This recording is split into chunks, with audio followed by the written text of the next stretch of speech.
Welcome to all the mini enthusiasts. I thought I'd do a before and after. It's kind of late afternoon, so I'll pop this video up now. I've done the rest of this wheel arch here. Obviously what I've had to do there is I've had to bring it in a little bit because the radius is quite tight there for the arch to go on. It's not finished yet, but it's all in, and you can see how much nicer that looks. It's still need some work on it.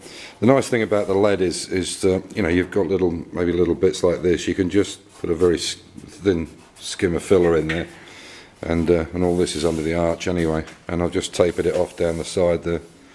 It's probably not a very good shot of it. It doesn't have to be perfectly lined up, but I mean it'll do the job. It'll keep the water off. That's the main thing.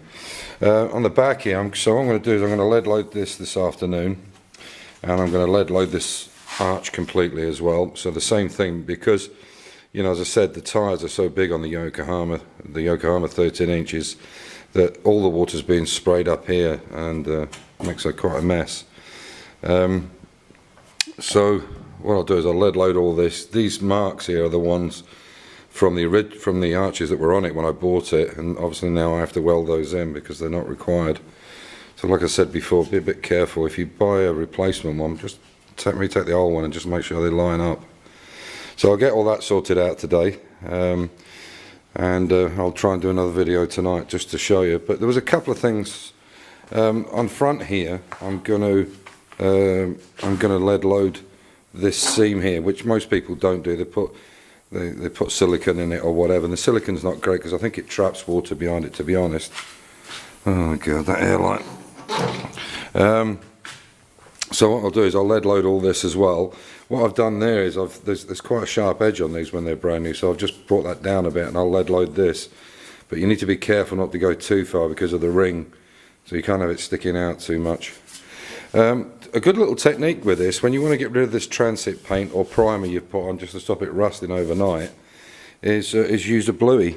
Just use one of these and give the paint a bit of a heat. You don't have to put too much in it, but give the paint a heat, and then use a wire brush, something like this. When you heat it, and you don't get it so it's blistering, but get it so it's hot enough so when you go like that it'll actually flake off, and it's quite a quick way of doing it. So that's a little technique. But yeah, so with this one, the inside of there was quite bad, and there's a little. I don't know if I'll just show you here if I can do it with one hand. This is what they call a row lock system. They're really good tool, and I have different ones there. You can see that's a 120 grade. There's 50s and these are 36s. But the great thing about the row lock is, compared to a big or even a grinder like that, is that you can get into edges like this. For instance, you know, you're trying to get paint off there. I don't know if I can do it one hand. Might be a bit noisy, but you can see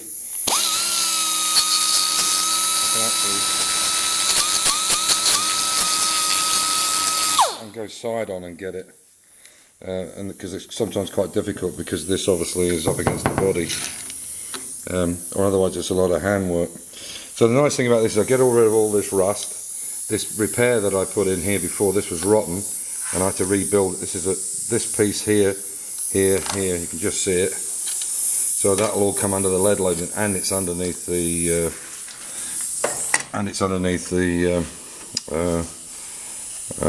the arch as well, which is kind of nice. But I had to put a repair section inside. You can't see it anymore, but I may have to make it out of 3 pieces. So I'll lead load all this today. Lead load this side step that I put in, and do the front, and then we'll see where we go from there. As I say, some people like to have these seams in there, and they do. You know, if it joins well, it looks nice. But the nice thing about, if I lead load that and then use a very light skim of filler over it, the water does sit in them, and they starts to damage the returned edges where the lip is. You know, you don't have to do it, of course, as long as you prepare it well in the first place.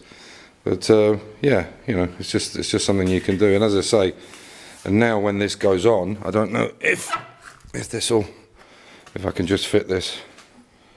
Excuse my camera work for a second. you can see how now that fits on. And again, I don't know if that camera will show it up now, but you can see how once all that's in, that water's just going to run off there lovely. Yeah, I mean, you know, otherwise you just end up with that full of water constantly, especially in the UK. I mean, this car will probably only go out in the summer anyway. And yeah, so I'll get these two done this afternoon, and it'll actually, to be strangely enough, it'll take longer to clean this up and prepare it than it will to actually lead load it. I can probably do that in about half an hour, the lead load, so as to clean up. In fact, it'll probably take longer to download the video, to be honest, but there are some points where there's bits of rust here and there, and so I kind of catch all that at the same time, which is nice. So yeah, so looking again tonight, and see where we go from then. The guy that's coming out to learn some welding skills, Glenn, he's coming out on Thursday next week, and hopefully he'll let me videotape some of the work that he's doing. So we'll start him off with some butt welding, some work on some thicker stuff, get his confidence up, and then we'll see what he's like after 3 days, 4 days. I mean, you never know, he might be a natural. Anyway, thanks for watching in, and I'll catch you again tonight. Take care, bye for now, bye.